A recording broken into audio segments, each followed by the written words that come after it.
Materyalistlərin beyni sadəcə kimyəvi mexanizm sayan inancı, Quranın fövqəladə neyrobiyoloji dəqiqliyi ilə sarsılır.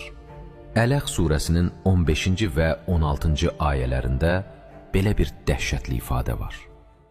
Kəllə, ləin ləm yəntəhi, lənəsfə'an bin nasiyə, nasiyətin kəzibətin xatiyə.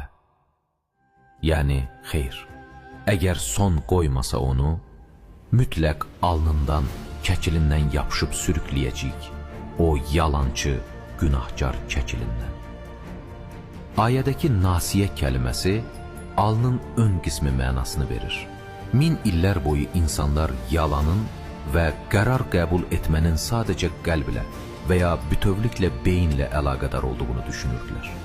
Lakin müasir neyroelm beynin fəaliyyətini xəritələndirərkən sübut etdi ki, prefrontal korteks, yəni beynin düz alın sümüyünün arxasında yerləşən ön hissəsi, insanın qərar vermə, planlaşdırma və yalan danışma mərkəzidir.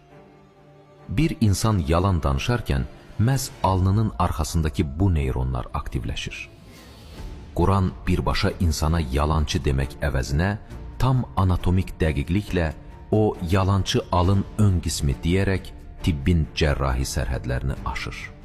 Hələ beynin funksiyalarının bilinmədiyi bir dövrdə bu məlumatın qeyd edilməsi heç bir fəlsəfə və təsadüflə açıqlana bilməz. İnsanı kim yaradıbsa, onun beyninin harasında hansı reaksiyaların getdiyini də yalnız o bilir. Bu, Qur'anın bütün dövrlərə meydan oxuyan ilahi elmidir.